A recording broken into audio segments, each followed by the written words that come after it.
And if you get totally possessed by the politics of the world is important, but it's not ultimate reality. Ultimate reality is pure, unlimited love. And if you're driven away from that spiritually by such morose and threatening politics, it's just very bad for you, but it's very bad for the people around you.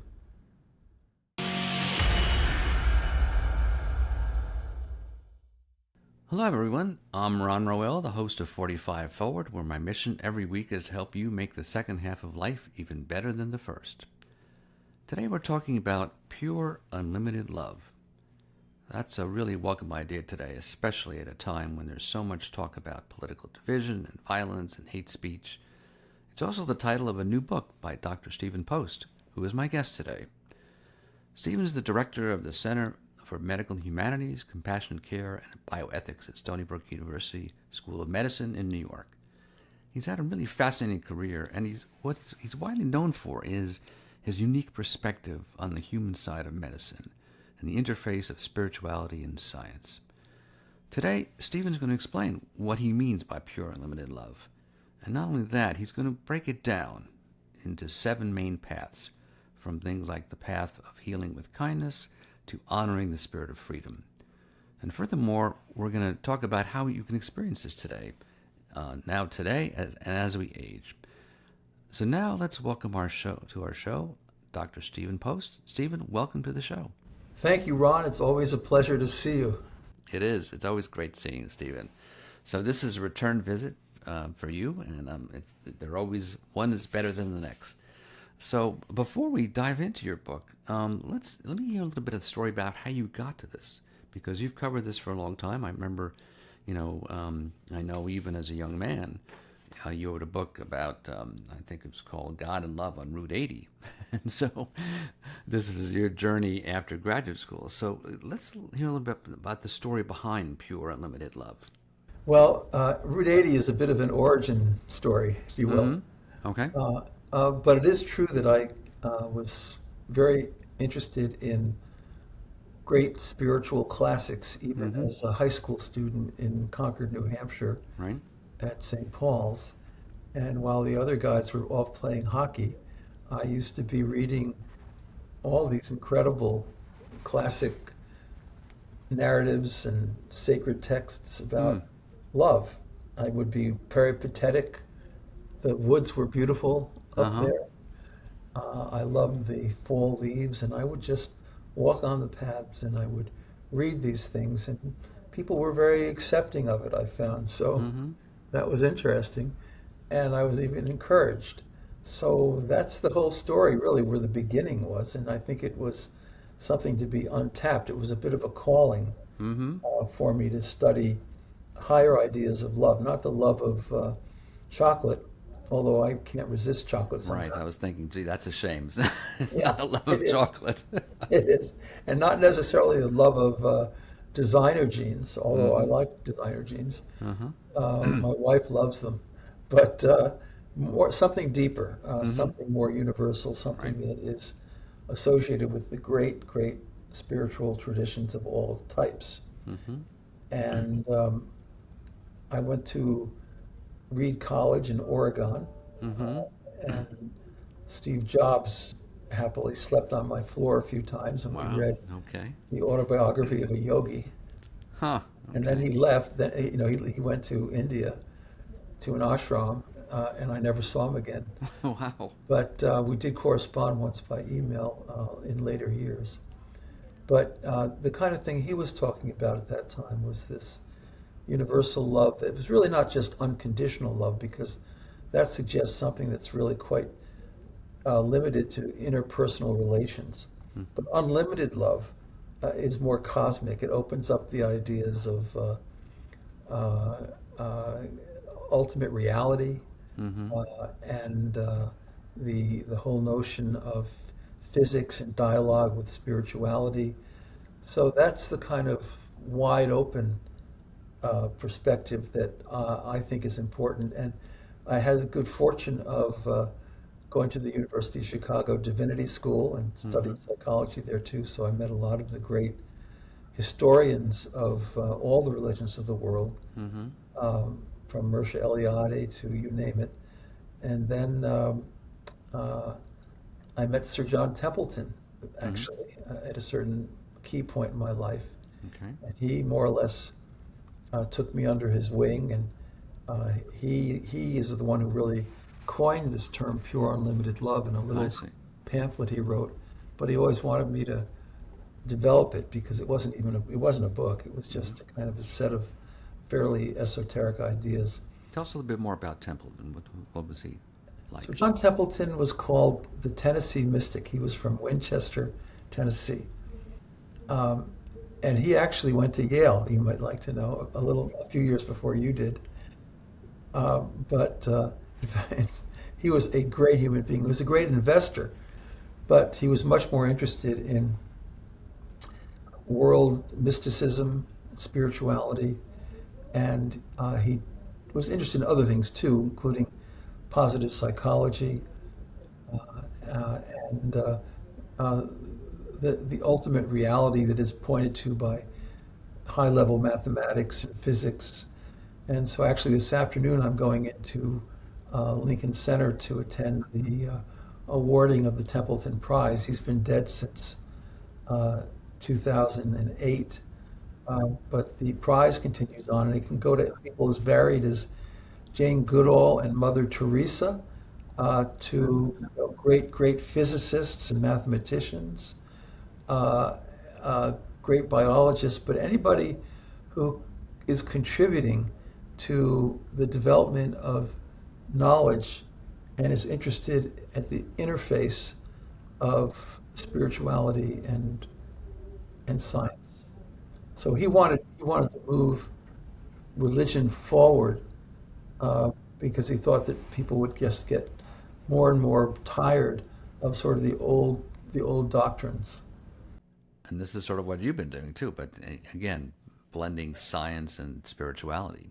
Yeah, very much so. So I met Sir John at a conference in Northern Virginia in about 1990 or so, and the first thing he did when we sat down in the foyer was ask me what I thought about love. And we had a great conversation. And then I guess by the time 1998 rolled around, we had a big conference together at MIT on science, empathy, and altruism, which was very well attended by a lot of world famous researchers, but also practitioners.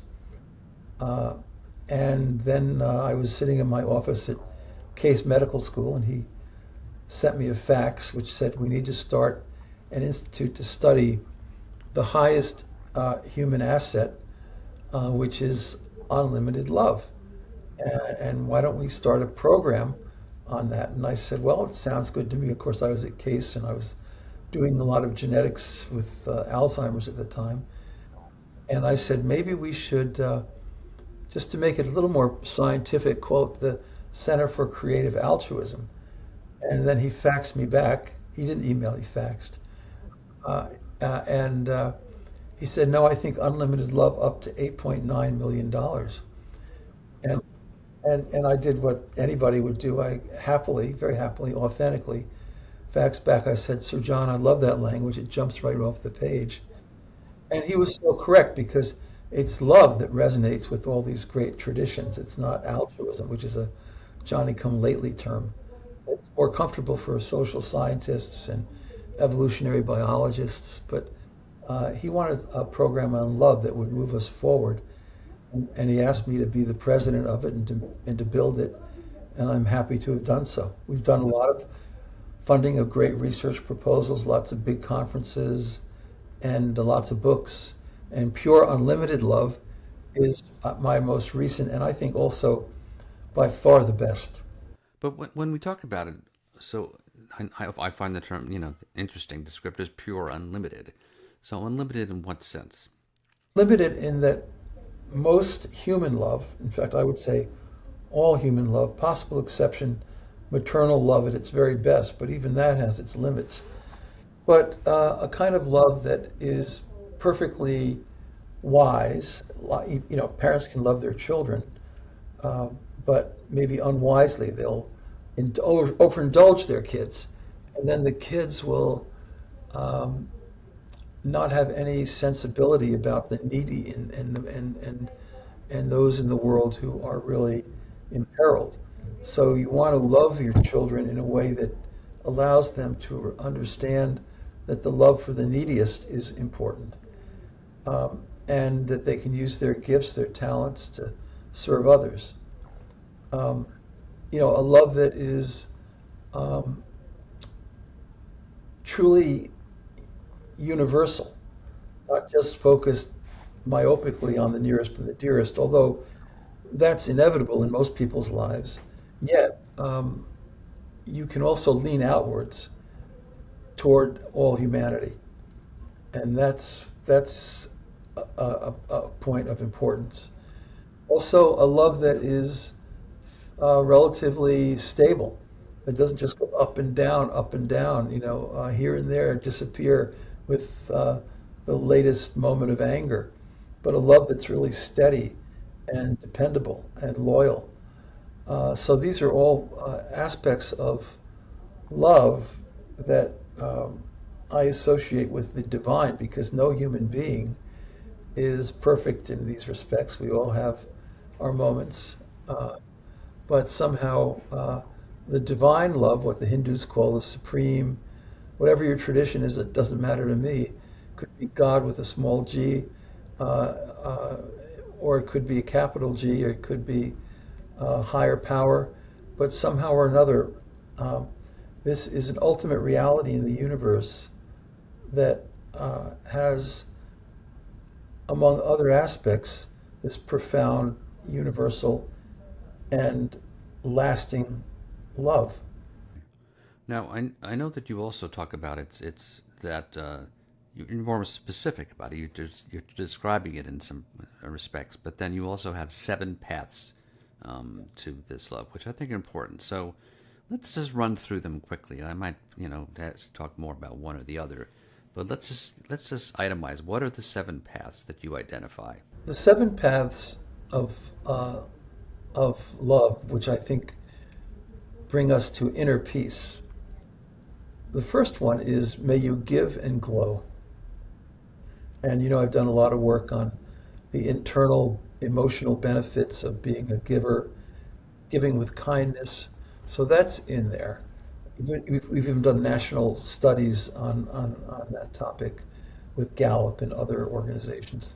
And they've really, I think I was the first person maybe to point out how even if you don't have reciprocation, you can still have a lot of internal benefits, which I won't describe quite yet, that come from just getting away from the self and the problems of self and focusing the mind on the needs of others. Right. I think This, actually our first show together was a we couple we of did years ago that. around Thanksgiving, and we talked about giving and Uh, gratitude. yeah, Yeah. So yeah, yeah, people can jump on my yeah, 45forward.org website and yeah, look up that first show. Anyway, go ahead. absolutely.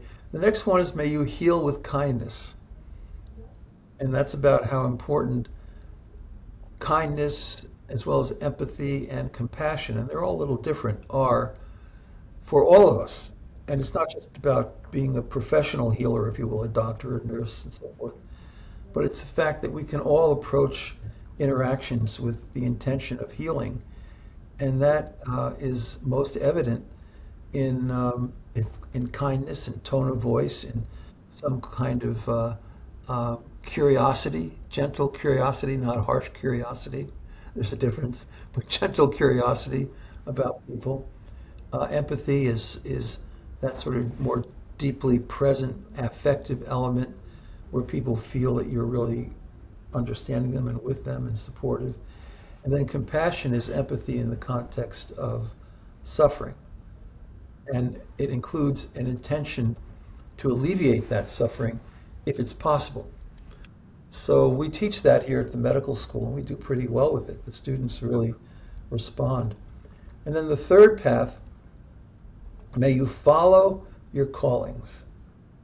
And that means don't get diverted. Don't get pulled away from the things that you feel are dearest to your soul and your heart. It may be a little more prestigious institution over there, but you're not doing what you know you should be doing. It may be a little more money over there, but just don't chase the bucks. In the end, you're better off over the course of your life if you really stick with your callings. And a true friend, as Aristotle said, the kind of person you'd want to have on your board of directors, someone who's willing to tell you when you're getting off course. And then the fourth path, may you raise kind children. And there's a lot of science about that now that's in the book. And it's very important because if you can raise kind children, you can be very happy with their life and indirectly with your life. It's not always an easy thing to do. There are so many negative cultural pressures. And so the book is very practical about the techniques that have come along in the last 15 years to help parents raise their kind children. Mm-hmm. And then fifthly, may you know the one mind. Right. That's the more mystical side. Okay. Sixthly, may you cherish the gift of nature. Mm-hmm. I mean, have you ever noticed if you go to some meditational center in Northport or Port Jeff or someplace, mm-hmm. there will probably be some wind chimes and a little water flowing, mm-hmm. And you'll have much colorful autumn leaves to behold around you. So there's something about the inner peace that comes from our joining with nature, right. and coupling that with meditation or mindfulness. Mm-hmm. That's what that's about. And then finally, the seventh, may you honor the spirit of freedom, mm-hmm. Mm-hmm. which is a little more mystical. I may have to explain that. Right, yeah. Well, we'll get to that in a second. But before we get to that, I just wanted to, so the nature for me is something that's been very much part of my past. And a lot of sense when I grew up, in a much natural environment, when there was a lot more nature on Long Island. But I found it interesting too that actually when you started talking about one of the paths to nature, you actually literally, as you were describing your time at St. Paul's, you're walking on a path, of nature, and so I think that is very important. And I think I noticed that healing with kindness, and then you mentioned kind children. So I think this is something that we're really lacking today. If you look at the public discourse, the element of kindness is missing. There's caustic behavior, there's criticism, there's hate speech, but the sense of kindness and what it brings out into us is really essential. And I think that's what gives us our sense of community. Oh yeah, and forbearance is the lost virtue. People may disagree with you. In my classes, I never try to impose my viewpoint on students, graduate students, undergrads, medical students. I really encourage artful debate. That's the sort of historical notion of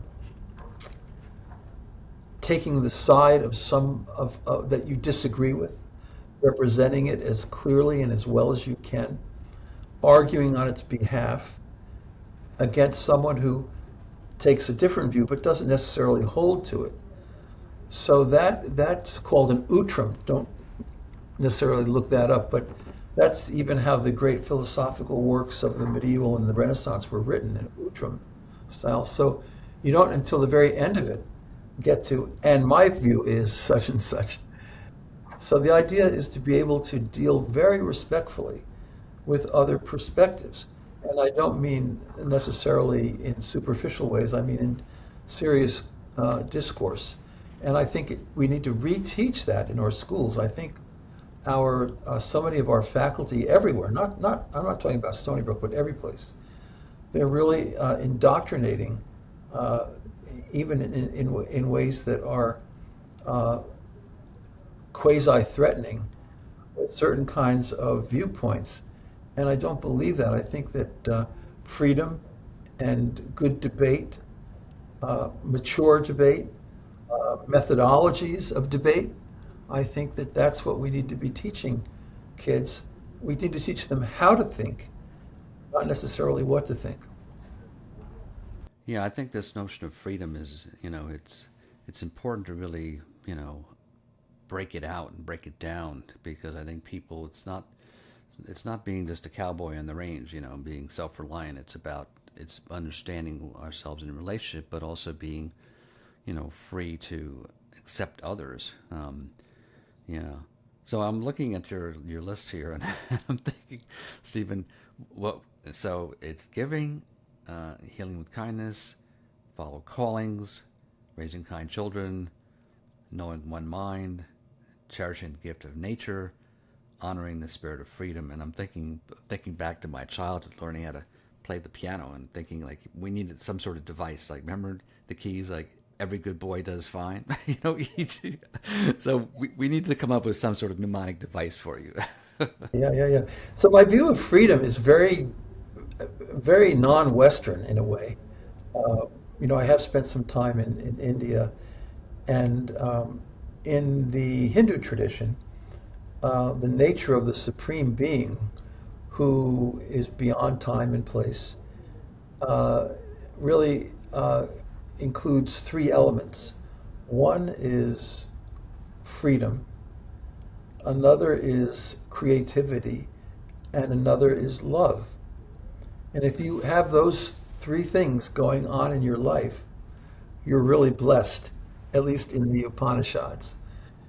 And so for them, what is freedom? Freedom isn't um, a dog chewing through a leather leash. And actually, if you give a dog a good plate of food, it will much prefer security and a leash to escape, you know. And this is what Dostoevsky was after when he wrote The Grand Inquisitor, right? That the Grand Inquisitor notes that human beings, by their nature, prefer security to freedom. Well, I think that's largely true, and I can give evidence for that. But that's why in the in Hinduism in India, but also in the great Russian writers, the great theologians of Russia and Eastern Europe, freedom is not understood as a sort of biological impulse. Freedom is understood as a gift of the spirit. May you honor the spirit of freedom means that freedom is something that is within us. It's not necessarily something we create. The great spiritual figures, MLK, so many others, have followed freedom, but they felt that their freedom was a gift from whatever you want to call it, God and so forth. And I think in those terms. And so that freedom then becomes a duty to live up to, not so much an escape or an excuse for misbehaving. Of course, when I was a kid, I did my share of misbehaving, even up in New Hampshire. But I feel as though we need to deepen our concept of freedom, because if you look around the world, American culture is associated with an awful lot of debauchery, abuse of freedom, freedom run amok. So we need to re-spiritualize freedom and associate it with what really is the essence of freedom in Hinduism and Buddhism, but also in Christianity and Judaism, and that's some version of the positive golden rule.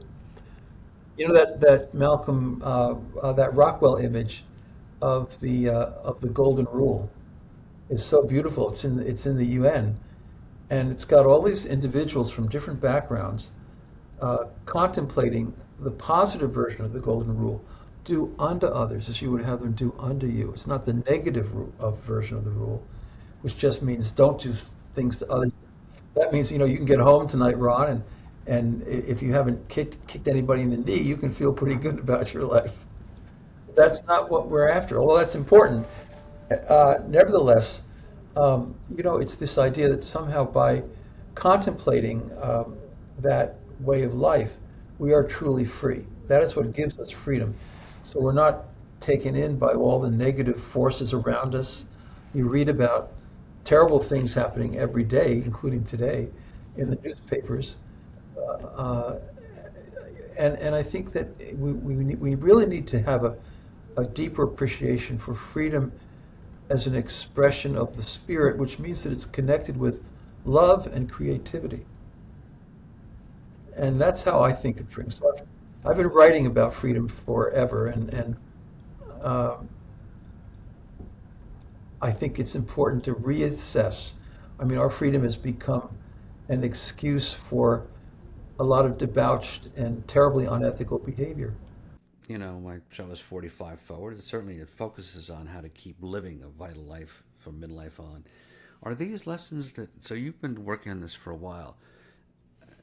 Is there a way to deepen this knowledge as you, I mean, I think some of this comes from experience. I mean, you've been through lots of things and you learn things and you reevaluate and you reassess things. How do you do this for, from the perspective, now let's say you're 45 and beyond, for those, younger than us? Well, absolutely younger than us. I am past 45. I'm willing to acknowledge.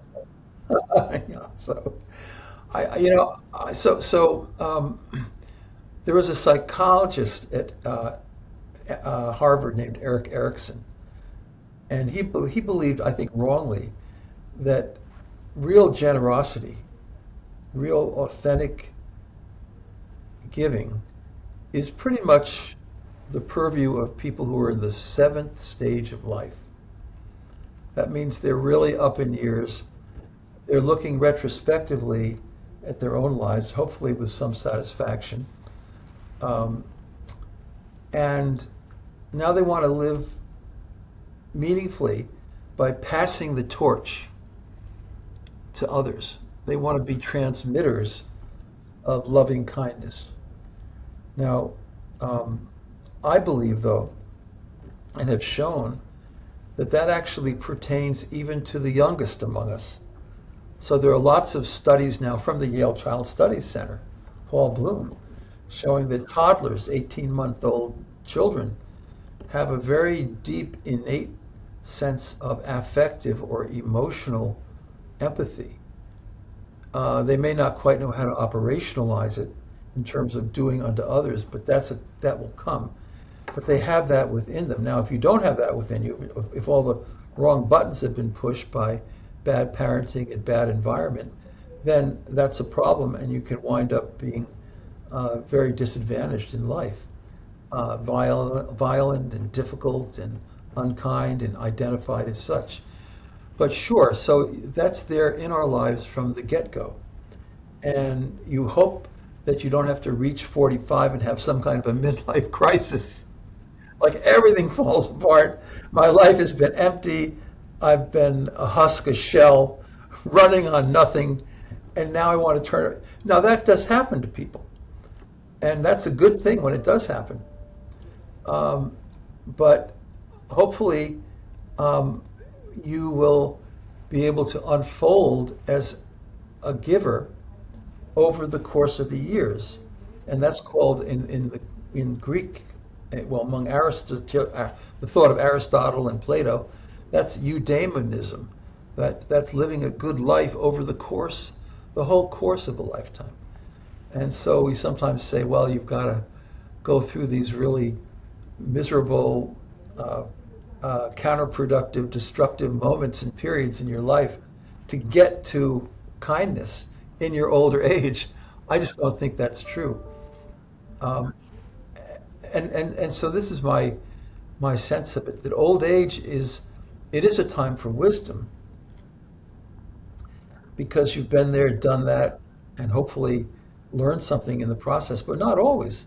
I mean, I have to say, I run into older adults left and right who are quite misbehaved.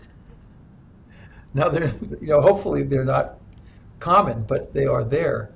And so I'm not sure that age alone brings that kind of wisdom. It's age plus something like living according to the golden rule, or having some sort of tradition or approach to life which accounts for the other. By the way, definition of love. Uh, and I take this is my definition for years. No Latin, no Greek, no Arabic texts necessary. Uh, when the well-being, which I prefer to happiness because people have butchered the word happiness. So when the well-being and security of another is as meaningful to you, you could say as real to you as your own, and sometimes even more so, then you love that person. So it's very down to earth. It's very commonsensical. And in and you know, if you sit down at a coffee shop with an old friend who's had a hard time and is really struggling, they may need some compassion. And that's an expression of love. We don't use the word love that much in everyday life. I mean, I come into work here, I don't run around with a big placard saying love or let alone pure unlimited love. But yeah, but I know the people around me and I know the expressions of love that will be most helpful to them. It's a good segue, Stephen. So the next chunk I want to talk about is, so we have this concept of the seven paths, but then you drill down a bit. So to your point that you were making, which is there are different expressions of love that bring it into our everyday life, and you were starting to talk about compassion. Now you have 10 of these. I don't want to overwhelm our audience with numerology, but people can find this in your book, Pure Unlimited Love. They can find them in more. But let's talk about some of these expressions of love that we might not say love, but these are ways in which they are expressed in our everyday life. It's not terribly important to run around blathering about love, love, love. Mm-hmm. Uh, I think we did a lot of that once upon a time. Right. Uh, All you need is love. Yes. all you need is love. I don't blather about it. So I get up in the morning and I meditate for a while about the people I know I'm going to encounter over the course of the day. And I ask myself, fairly deeply and with a kind of mindfulness, what expression of love would be helpful to them? So for some, it could be listening, because I've witnessed that people are not taking their thoughts seriously. They're cutting them off. They're interrupting them after 14 seconds on average. That's the average that it takes a doctor to interrupt a patient, by the way. So attentive listening is important. And some people need loyalty, and I know that because maybe they've been divorced unfairly by a spouse who just took off unexpectedly, and they're panicking. So I want to assure them that, at least in their relationship with me, because I have a lot of roles to play, leadership roles, that I will always be loyal to them, and they don't have to worry about that problem, because loyalty is an expression of love. Carefrontation is one of my favorite. Now that's not my original word. When you read the book, you'll see I picked that up from a very close friend named M. Scott Peck. You'll remember he wrote The Road Less Traveled, which was a huge bestseller 20 years ago, 25 years ago. He'd gone to Case Western School of Medicine for his psychiatry training, and I was there for 20 years, and I did not overlap with Scotty, but he knew I was writing about love back in the day, and he was writing about love, and so I have a whole folder of letters back and forth. And one time he sent me a letter. It's a 3-page letter, and he said, Stephen, you need to have a concept of love that isn't just soft and agreeable. And we agreed in correspondence that we didn't like the word tough love, because it just sounds a little bit on the gritty side. But we didn't like the word confrontation either, because that sounds like, you're at the end of the cliff. So he had come up with the word carefrontation in The Road Less Traveled, and he allowed me to utilize it. So in my book, Why Good Things Happen to Good People, there's a whole chapter on carefrontation. And carefrontation runs through this book. So when you're on these seven paths, like I come to work, there are some people who just, the best thing I can do for them is not to confront them, but to carefront them, is to say, you are a wonderful person. You have a great heart. And we all love you, but you're kind of veering off course. And let me just talk with you about that. I'm not going to talk at you, but I want to discuss it. And hopefully through that kind of a process, you have to leave a lot of room for their autonomy. We run a department here in preventive medicine. And if you're ever going to be successful in preventive medicine, it doesn't mean that you sort of lord it over patients and say, you've got to change your behavior, lose 25 pounds, do this. No, but what you do is you ask them, so you would like to lose weight. How committed are you to that? And then when you move ahead, you say, well, how would you like to achieve that? And write it down, because writing it down is helpful. And then let me see you in 2 or 3 weeks, and let's talk about your progress. So that's a form of carefrontation in a way. It's not confrontational, but it involves the agency of the other. Right. This reminds me of a friend of mine, good colleague in the caregiving business broadly, Laura. I think she coined this term coopetition. Coopetition. Which is, again, when you work with lots of people, there are ways in which, even if you're in the same field, you can be, you're competitive, but you also can be cooperative. Yes. Not necessarily, mutually exclusive. Not at all. Yeah, yeah. So these are all forms of, they're the expressions that love. Sometimes love is expressed as forgiveness. Sometimes as compassion when people are suffering, but they're not suffering all the time.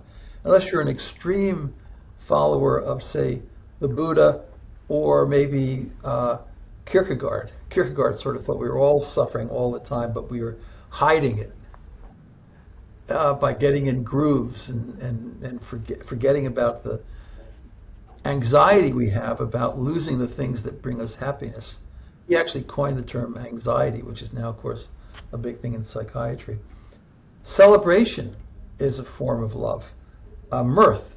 I'm notorious for uplifting, tasteful, positive, clean, small, cute jokes around here, because I see people who are run down.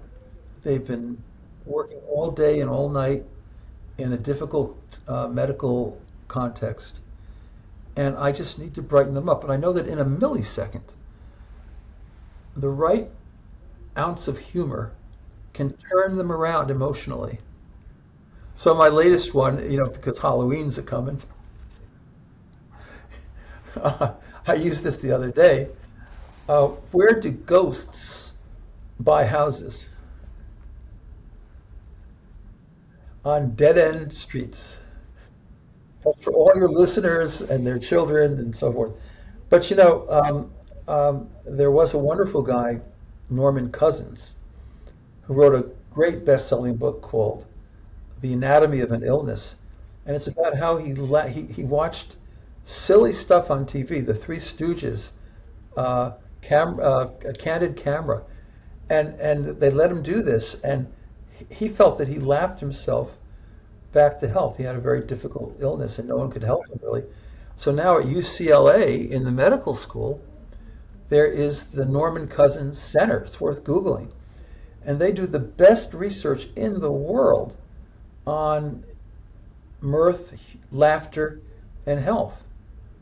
Because laughter will turn you around from stress. I don't mean laughing at people, but involving them in a new way of being that's an alternative to the sort of. And today, by the way, I'm concerned because I don't think, Ron, that people laugh enough. They're so damn serious. I understand people get very committed politically, but I have to remain publicly neutral because otherwise I'd lose so much of my constituency in this medical school or anyplace else. And so I want people to get out of that routine of nastiness bordering on violence. And I want them to laugh. I want them to be able to let go of that. Like my mother was Democrat. My dad was Republican. She was also Irish. He was English. And so and they always disagreed politically. Nixon, Kennedy, oh my God. you know, but but my mom always approached it with mirth. Henry, why shouldn't an Irishman tell an Englishman a joke on a Saturday night? Because the Englishman might possibly crack up laughing in church the next day. And then my dad would say, well, Molly, what's the Irish definition of hospitality? She drew a blank. Well, you make someone feel perfectly at home while you be a wishing they were. So that was so humorous, and we just laugh at these things. And if you get totally possessed by the politics of the world is important, but it's not ultimate reality. Ultimate reality is pure, unlimited love. And if you're driven away from that spiritually by such morose and threatening politics, it's just very bad for you, but it's very bad for the people around you. Yeah, I think you're absolutely right. I think certainly humor, well, it sort of, first of all, it disarms us from our, fortress, and it Yes. opens us up to sort of shared vulnerability and shared Yes. appreciation of sometimes the absurdity of life, or just the incongruities of life, Yes. and that we all share and can appreciate. Oh, Um, Now, again, you've got 10 of them. I wanted to see if people can see this. Well, I really can't see it too well. But anyway, this is your wheel. Okay, mhm. that is in the book. It's so it's the wheel of the 10 different expressions. Yes. So that's sort of a way, and I know that you have this in front of you, and that you use these. I know there are a lot of things we're talking about, but you use the 7 paths, and then the different forms as a means of sort of getting going in the morning, It's a expression. practical, everyday way of life for me. And it has been for a lot of years, even since I was in high school, going back that far. And if you just prime yourself in the morning, I get up pretty early. I'm usually up about 4:30 or 5, annoying my family always, trying to be as quiet as I can. But then I have a wonderful chair in my office, and I just meditate for an hour. And I know my daily schedule because I keep it in this book. Okay, uh, um, uh, because by writing things down, it's easier to remember them. I don't like to just put things in some electronic venue. Um, but I have in mind the people I'm going to encounter, and that includes you. And then this afternoon, I know who I'm going to encounter in New York. I've got to go to the annual Templeton Prize Award meeting uh, in Lincoln Center, and I know I'm going to run into certain people there.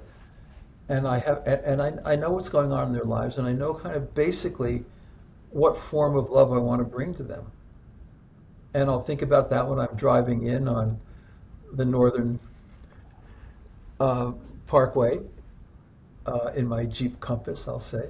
And I'll be actually thinking about that actively. So I'm always, from the morning, I envision these things. I do a little meditation. I do, sort of the namaste type things, and uh, uh, seeking inner peace, breathing purposefully. And of course, now when I come into work, I sometimes fail because there's a road here called 25A, which I know runs by you too. And we get to Nichols Road, and Stony Brook University is just about 2 miles down there toward the south. And there is an annoying yellow light. And you don't really have to stop at this yellow light, but some people are so much more diligent than I am at times. They stop. There isn't another car for 2 miles or 3 miles that I can see, but they stop, and that means I'm finished for the next 10 minutes.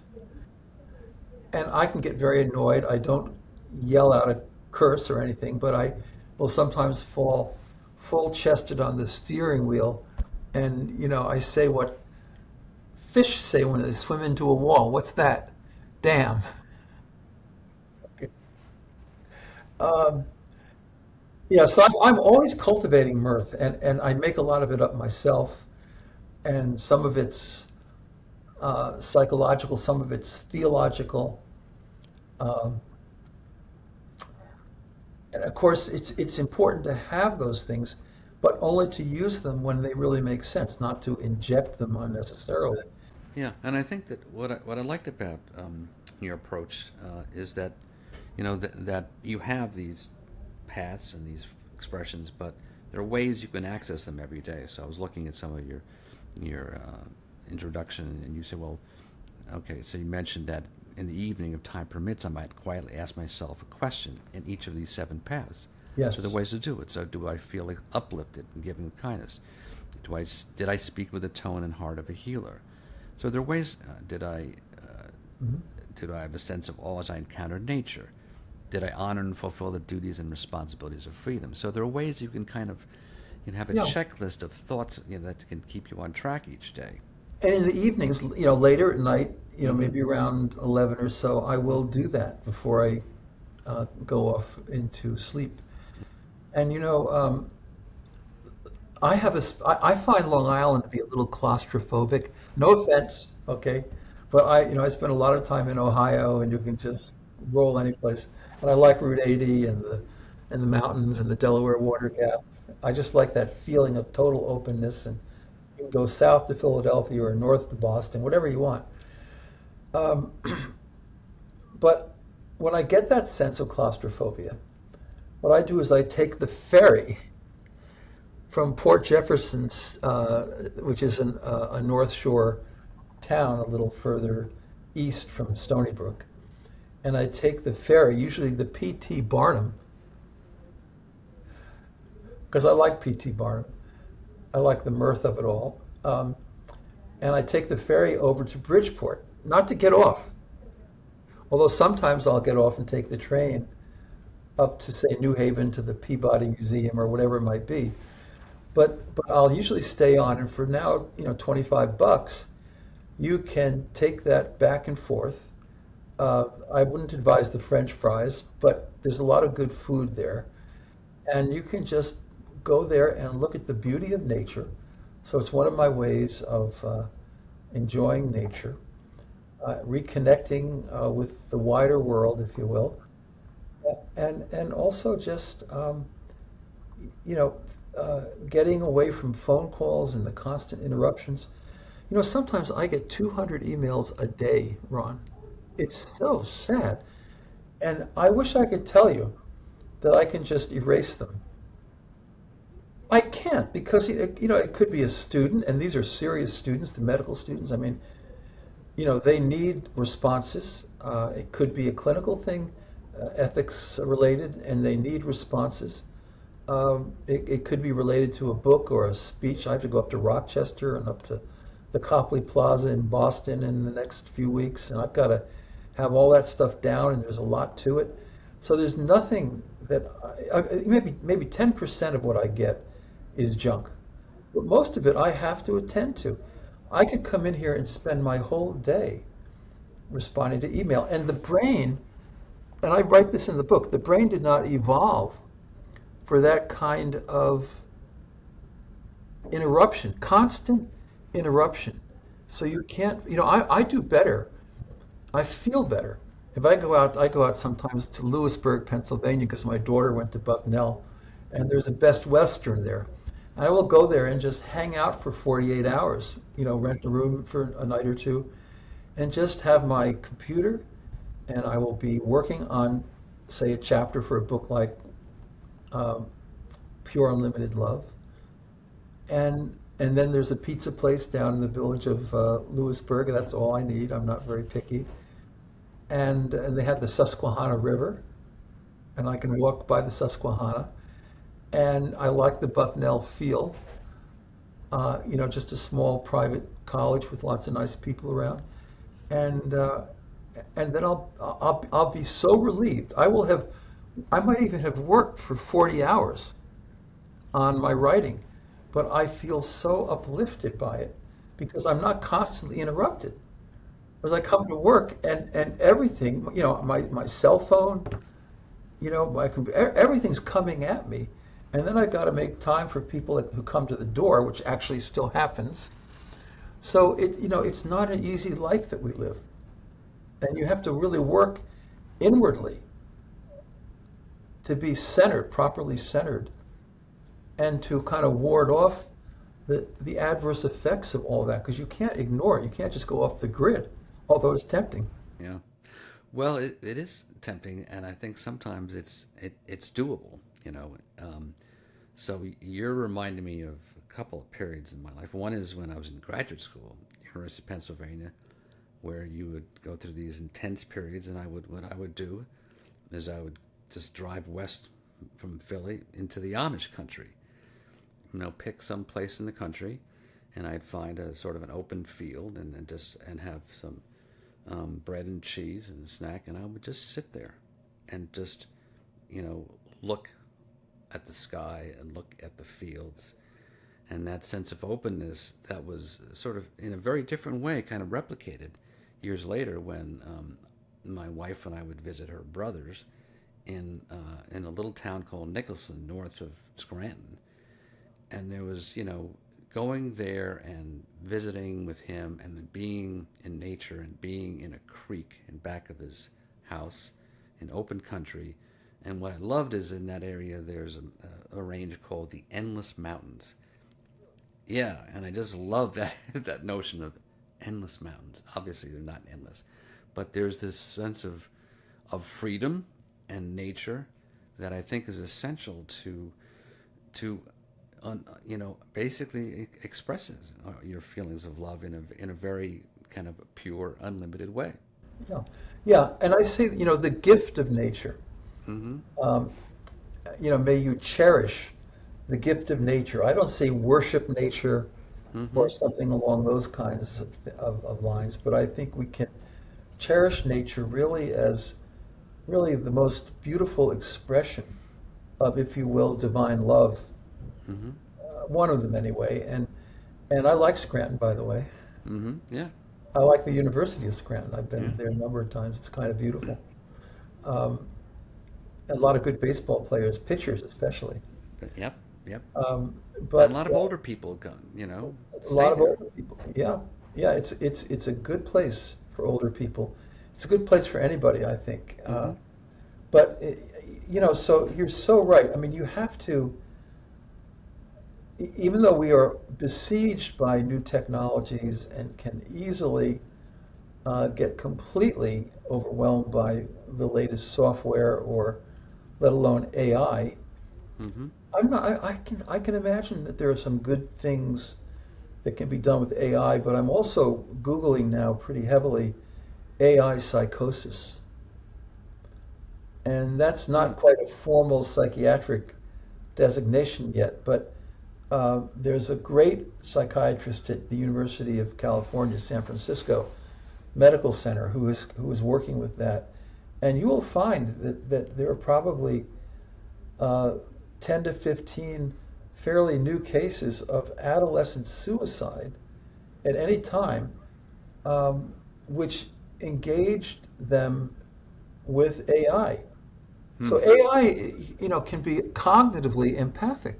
It knows exactly what to say. If you say, I'm having such a hard time with my, whatever, it will say, that is tough. I can really feel that way. But of course, that's a machine, Right. and a machine. So what happens is these AI sites lead people down destructive tracks. Mm-hmm. And so it leads them actually towards self-destruction. because it doesn't have, I was talking about toddlers earlier. Yes. It doesn't have the innate, deeper, primal affective or emotional empathy, which is so much associated with love and a commitment to the security and well-being of others. Mm-hmm. As you grow older, it doesn't have that. So it can take, and there are many people, Hitler was empathic, by the way. Obviously, I mean, he could feel into his audience. That's what made him such a good and successful public speaker in the beer houses. Mm-hmm. I mean, but it was all for a maleficent purpose. Right. So I just want to point that out that the technology does not involve us at the level of affective empathy and love Right. that we yearn for. Well, you can find out much more about this subject if you buy Stephen's book. Now, it's coming out in soon, right? Yeah, well, it can be ordered in October, and it Okay. will be out. You can order it now easily enough online, Mm-hmm. but it will actually be out toward the end of October. And I'm happy to. Doing a big program on it at the Copley Plaza Hotel in Mm-hmm. Boston, which is a nice one. Okay. And the day before that, doing a plenary for the annual Benson Mind Body Conference, which is the Mass General uh, Benson Henry Mind Body Institute's Right. big deal. So I've got a nice opportunity there to sort of bring this out. And I'm going to do something at St. Bartholomew's Episcopal Church on Fifth Avenue Yeah. and 51st Sure. Street Mm-hmm. uh, a few days later, and a bunch of podcasts and radio programs. Right. But I wanted to do you first, Ron, because you actually are the deepest of all of them. You really are. I hope you know that. I think so. Well, I think. You're kind, and you manifest everything in the book. Well, I thank you for that. I'm not just BSing you. I mean, I think that's true. Thank you. Thank you. Yeah. So, if people want to find out more about your work, Stephen, what's the best way to reach you? Well, go to the Institute for go to unlimitedloveinstitute.org. Okay. That's the website for the institute that I started with Sir John in about 2000. Oh. And it's still going fine. We have a nice board in Cleveland Heights, Ohio, and Oh. around University Circle and the clinic and all those kinds of It's places. your 25th anniversary now. Oh yeah, absolutely. Mm-hmm. 25. And wow, it's hard to believe. And we've funded probably 70 major studies, including things like teaching kindness meditation in grade schools in Baltimore. And they've been doing that. It's been a national movement, and they've been able to get these first and second graders in a more peaceful way of being, and they don't send them to the principal's office. They send them to the mindfulness office, and they're doing better in school. They're less violent. They use language more appropriately, and they're happier. And they're going home to their families, and they're saying, we've got to do mindfulness. This is in the news. So we've done a lot of really cool stuff, and a lot of the stuff on how to raise kind children.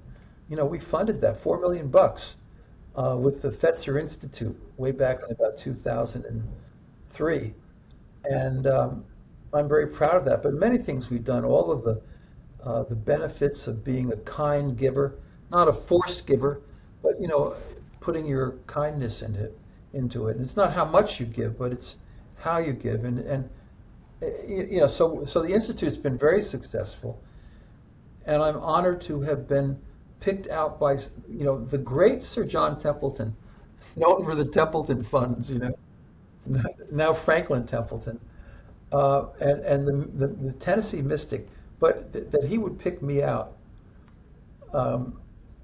after a meeting in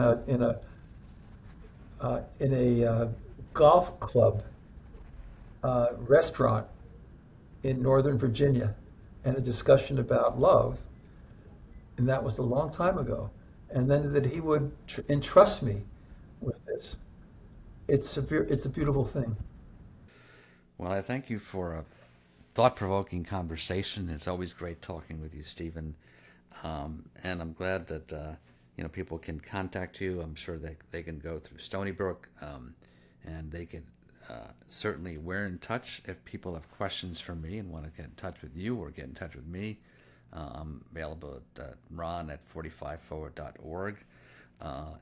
Thanks for spending this time with us. So until our next meeting, keep going forward, folks. 45 forward.